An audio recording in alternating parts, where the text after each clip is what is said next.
to ask a question, but anybody who wants to be the first person to ask a question. I can ask lots of questions. You see, Bob's a born troublemaker.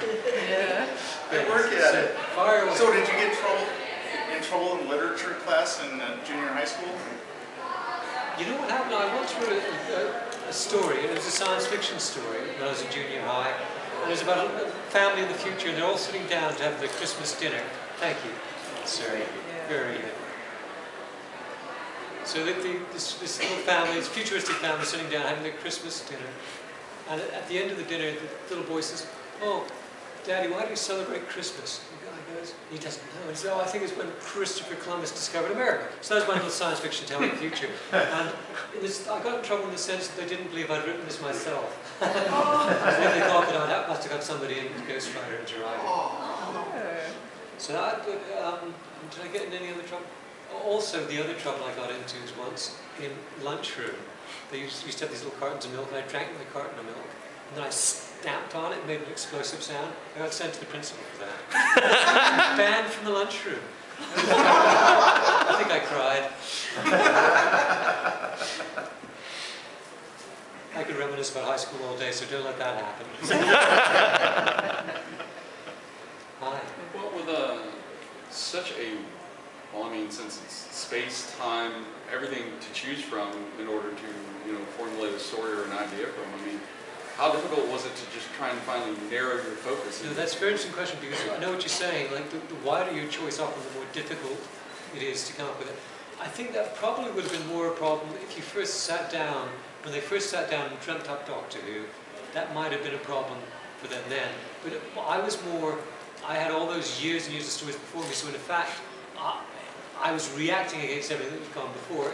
Not in a rebellious sense, but just in the sense that worked, that didn't work. Obviously, I was going to do something very different from the Colin Baker era, both because I don't think it was entirely successful story-wise, and also because you don't come in and do the same thing. Unless it's a huge hit, then you sort of don't want to tamper with it. So, and also, I wasn't hugely familiar with what had gone before, but I looked at something like Trial of the Time Lord, and that was big, it was unwieldy, it had a framing story. So I was thinking, okay, no long stories, no framing stories, no Time Lord stories as such. So that instantly narrowed it down. And also, I sort of had, it would have been hard to put into words, but I had a gut instinct about what would work. And at that time, I'd always been a big comic fan, and a big fan of Alan Moore, who later did The Watchmen. But at that time, when I was starting on Who, I was mostly reading his Swamp Thing comics. And although you wouldn't see much connection between Swamp Thing and Doctor Who, I saw a kind of way of doing things. For instance, there was a Swamp Thing comic which was about aquatic vampires. And you can see aquatic vampires in Christopher, essentially. So those kind of influences bled through. So, and also, once I started on the show, I soon got a sense of what worked and what didn't work. So I realized that historical stories set on Earth are always a good idea, because the BBC never knew how to do science fiction, and also because it was a despised subgenre. But they could do historical stories beautifully. So when we did Ghostlight, which was a Victorian story, that was just so well. All the costumes and the props and the sets were magnificent. And that was the same thinking behind Curse of Fenric, World War II. And they did a beautiful job on that. So it wasn't that difficult. What was difficult was getting a good story. I mean, we'd have a good concept, but actually carrying that, finding the right writer to do that, who could then do a Doctor Who story and not just kind of do their own thing and put a little bit of Doctor Who in it. Because that was often the thing. You could get some great writers, but they couldn't write to somebody else's format. That's quite a difficult thing for them to wrap their head around. They'd write something that they'd think was Doctor Who, but it was their own thing with a little bit of Doctor Who dressing. So those were the sort of problems we were up against. Hi. Hi. I'm a big red. I know, the hair's gone. So, obviously there's, the often mentioned Cartmel master plan and everything. What do you think about, because you were talking about looking back and seeing what works and what doesn't work, what do you think about the fact that, at least in my opinion, I think in the new series, they've seeded a lot of that in there as well? I mean, does that make you proud, or are you like, that's awesome? Yes, on the one hand, it makes me really proud. Yeah. On the other hand, I like Jerry Maguire, show me the money. But it's sort of, it's confirmation that we were doing the right thing, I feel, to a great extent. Because I think our era had two big influences. One was immediately, as soon as Russell started doing his thing, it was almost like cut from Survival straight to Rose. There was a definite feel of continuity about the kind of person Rose was, the kind of social situation, the London street level realistic settings, all that stuff seemed to me very influenced by some of the best work we were doing towards the end. And then, cut forward to the most recent aspects of the new era, my spies tell me that Stephen Moffat does seem to be doing a lot of it, following through a lot of the stuff that we were doing. And I keep seeing this stuff on Twitter. And so, yeah, I think that we did have quite a big influence, and it's very gratifying. And besides showing me the money, it would be nice if there was if they are following what we're doing. It'd be nice if they acknowledged it. I can understand when they first brought the series back, they wanted to say this is all stuff that's entirely new, not really connected. But now, as they continue along, that's such a success. I don't think it'd do them any harm to say, oh look, we'd like to acknowledge the influence of Ben Aronovich, Ian Briggs, Mark Platt, these magnificent writers. And I feel that it wouldn't do them any harm to give these guys their due, maybe give them some more work too, which would be fantastic. So that that was great. I mean, Steve was, because Russell said he would write an intro, so, I mean, which of course he's entirely free to do, but I thought it spoke very well of Stephen's kindness and generosity, because he's an incredibly busy guy to find the time to do it. So that was nice. And he does acknowledge that. And all these guys, their work kind of shaped by watching our, obviously not just my era, but everything that had come before. But I think there was something about the era that I worked on, because we were getting it right, and we were stopped, which I think was kind of unique in the history of the show, because there had been peaks and troughs all the way along. But we'd really begun to find a particular way of doing it that worked, and it was after quite a long doldrums period. And on top of that, like I say, we were just getting our game on when they stopped us. So I think all of those factors contribute to us having an unusual amount of influence on what came afterwards.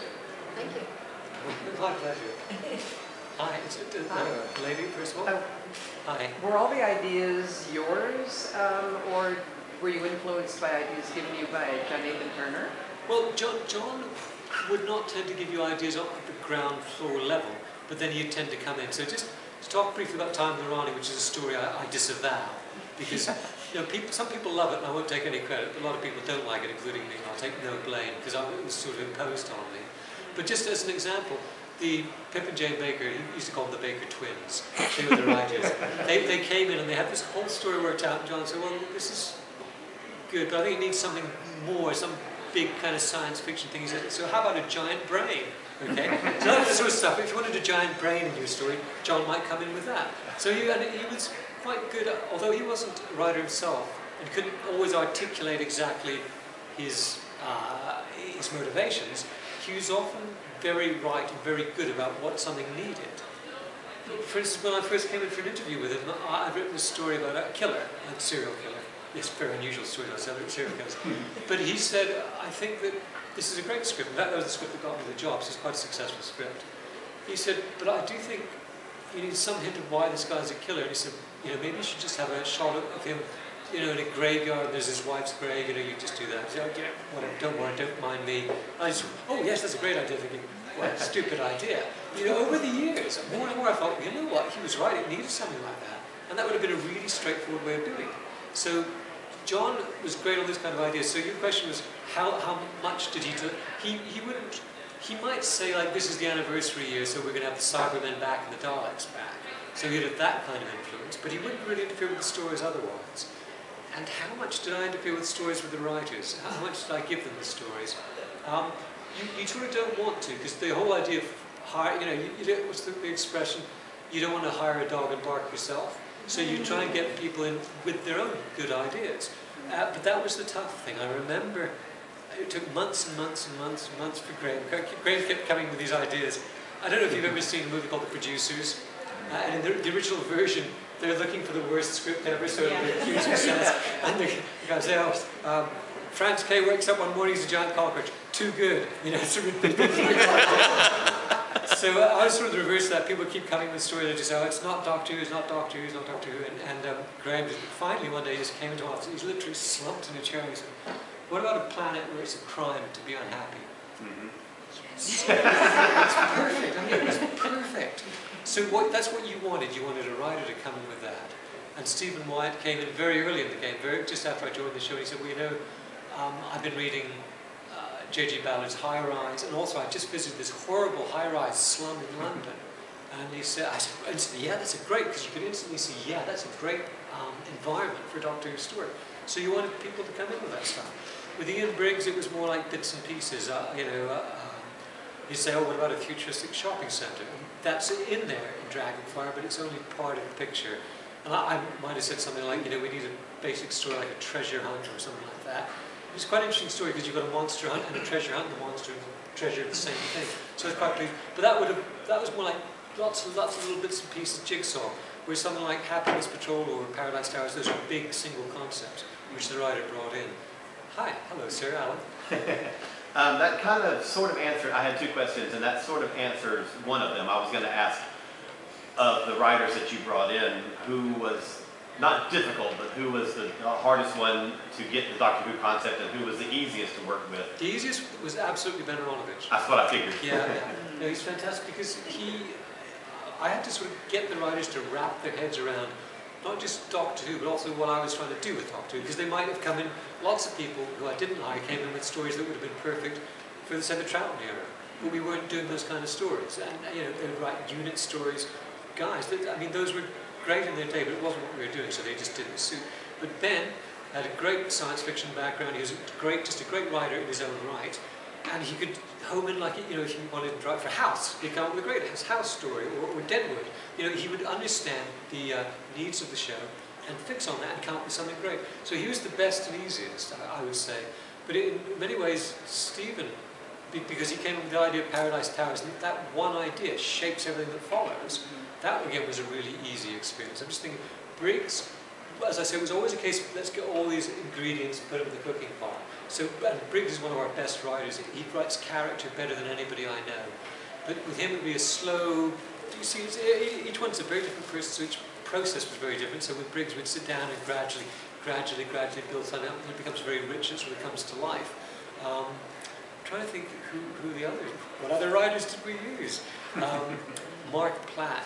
Mark had too rich an imagination. He'd come up with these wild ideas, and they were too much like Lungbarrow. Amazing, but just a little too rich and strange for television. Great for Doctor Who novel.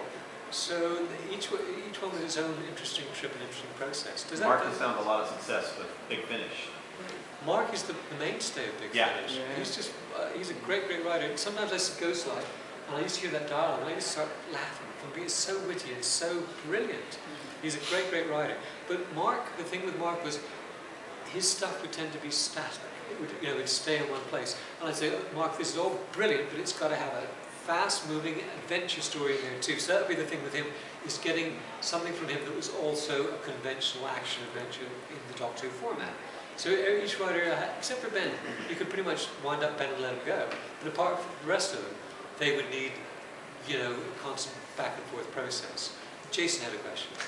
Hi, Jason. I was just going to ask you in the episode Battlefield, I don't know how much interaction, but can you tell us your experience with Nicholas Courtney?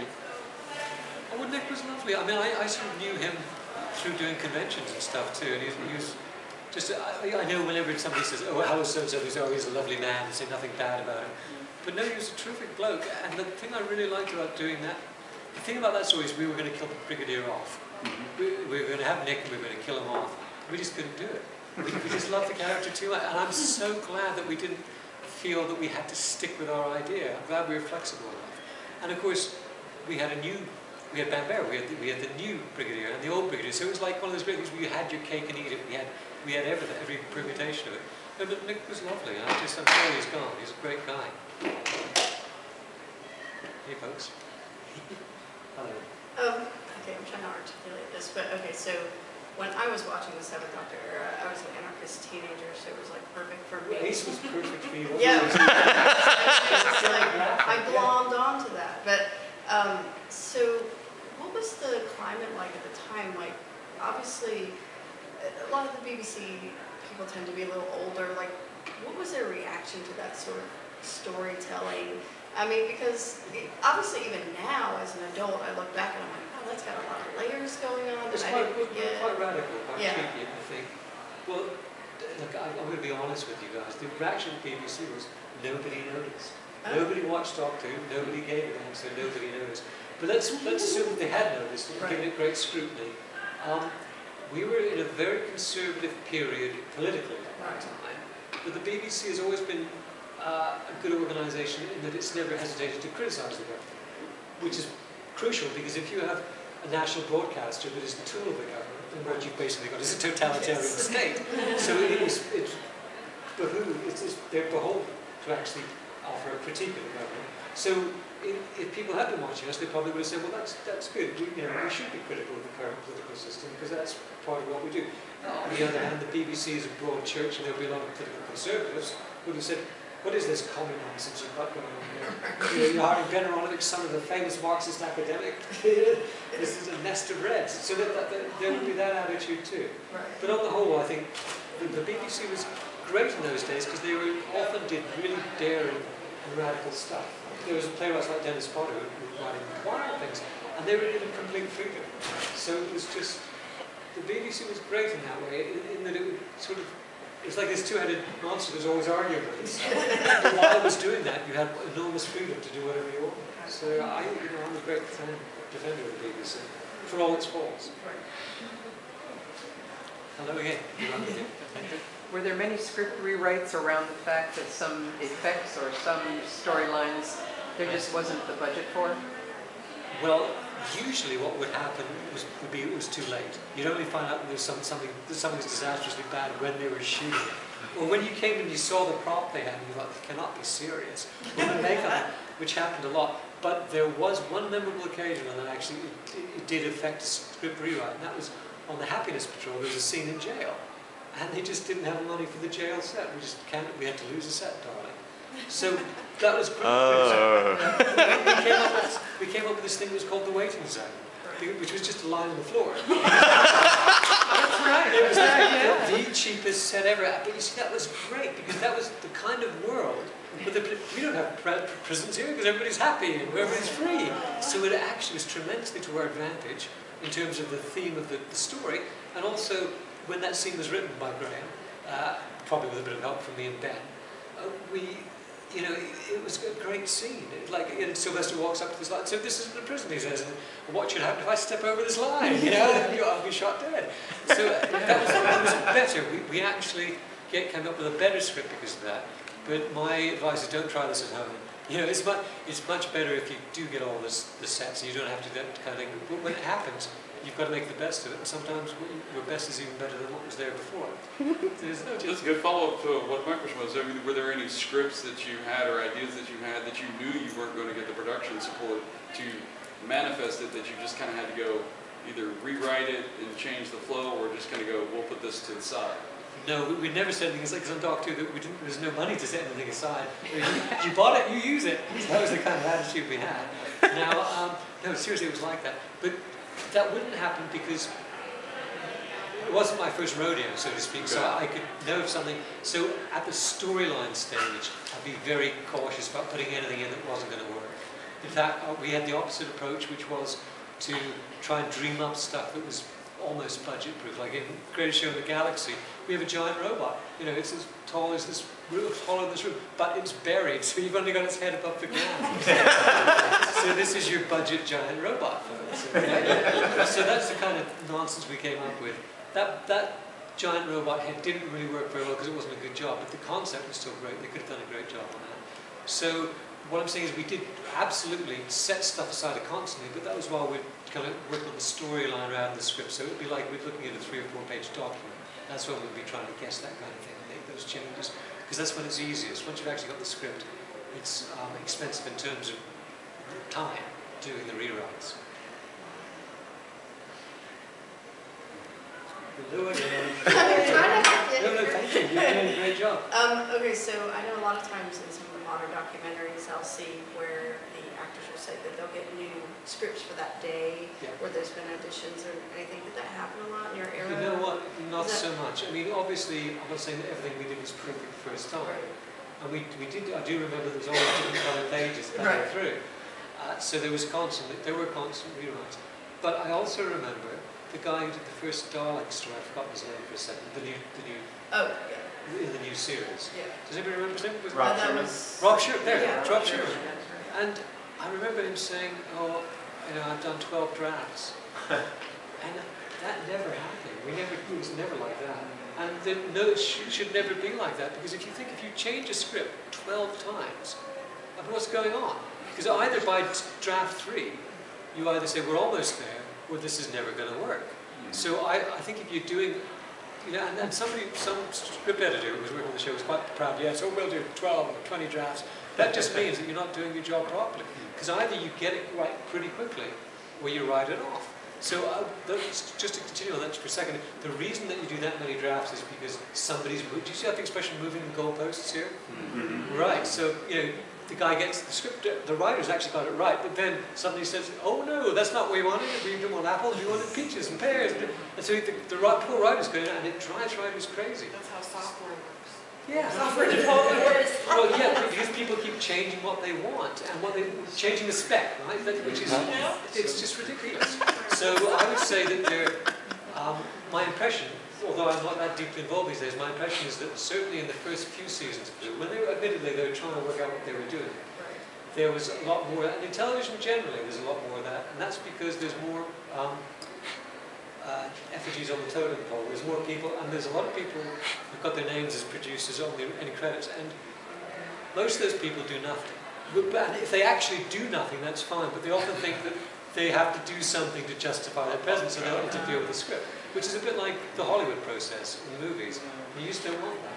So there are fewer drafts in our day for a number of reasons. I think that's probably on the whole a better thing, especially, you know, the poor writers having to jump through all those hoops. It's just crazy. And it might be because they left there being extra drafts, and there are extra drafts. It's like a chicken and egg thing. If you're just Well, like, and also, if you not- have this kind of environment in which you see that script editors are doing dozens of drafts, you think if some script editor delivers a script and a writer, and it's the first draft and it's perfect, you think, that can't be right, it usually takes 20 drafts. Change it. So, which is terrible. And that's all really, this is all down to really one thing, is that not that many people can read a script and tell you whether it's a really good script and whether it's going to work.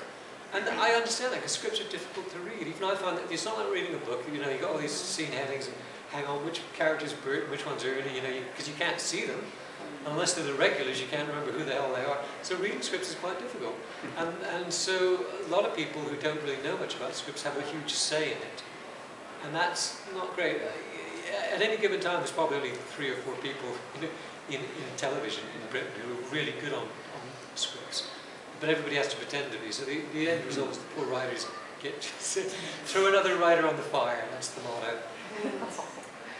Do the Doctor Who actors improvise their Never. dialogue? Okay. No, they might do that now, but I doubt it, because you see in British television, and I think in American television too, you've got this very well-organized script machine, and they're not writing these scripts just, you know, for their health. The idea is that and everybody signs off on those. Once those 20 drafts are done, everybody's signed off. So anybody who's changing anything, if you want something changed, in my day, the actors would ask the director, and the director would probably ask one of his minions to come to me and check out the changes, and I'd say yes, no, or I get on the phone to the writer. But no, not improvisation, never. You know, Bill Cosby probably threw everybody off because he actually improvised on his show. Well, but also, I think I was reading about I Spy, which is a great show in its day, and apparently they had Robert Culp and Bill Cosby had such great chemistry that there probably was a lot of improvisation, and any smart director or producer will go with that if you've got great chemistry. Yeah. But just, especially when we're not talking about the stars, if some actor wants to improvise, they would have to pass it up the chain of command, so there wasn't too much of that. That gentleman there, hi. How did you get into writing? Well, I never wanted to do anything else in my whole life that I remember. As soon as I learned to read, I wanted to be a writer. I don't remember any particular gap between working out that t, h, meant V and wanting to see my name on a book. You know, there probably was a small gap there, but certainly by the time I was reading books, as opposed to, do you have Dick and Jane? Is that what we have in this country? Yes. Yeah. But between reading those kind of books and reading, as soon as I started reading any kind of proper juvenile fiction, I think that idea was probably seeded in me. And then it was just a matter of how to go about doing that. And what happened was when I reached that point in my schooling when you have to go out in the world and get a job, I didn't really know what to do. I thought what I'll do is I'll get a degree in computer science, so it's something to fall back on if the writing doesn't work out. But what I hadn't really realised is whatever you do, your heart's got to be totally in it. So it probably would have been better just to start writing and to hell with the computer science. Because I got the degree, and I even had a job, but I never wanted to do it. Surprise, surprise, what I wanted to do was write. So, and I was lucky enough to get some breaks. It's all a case of getting breaks. You have to do a lot of work, you've got to be pretty good. And so it's luck, diligence, and talent. Of these three, the most important one I'll probably say is luck. Terrible. No, diligence, because you can really control that. Because there's often people who are not very good writers, but they're good careers because they just don't stop. And I'm beginning to think that diligence is the most important. Talent, if you've got that as well, is great, but that's unpredictable. And even a really bad writer can get slowly better until they become quite a good writer, if they're diligent. So I'd say that sort of dedication is the most important thing. Does that sort of answer the question? Yeah. Thank you. Okay. Hi. I know that you also write books. Do you find that there are particular difficulties between going from a script for a show versus writing a plot for a book? In terms of plotting, it's exactly the same thing, because you've just got this kind of crazy cloud in your mind and you're trying to work things out. It's all coming together. I used to be one of those writers who thinks, oh, I don't need a storyline. I have to start writing and I'll keep writing to the end. And some people do write very effectively like that. I know Quentin Tarantino, who's written some brilliant scripts. I love Django.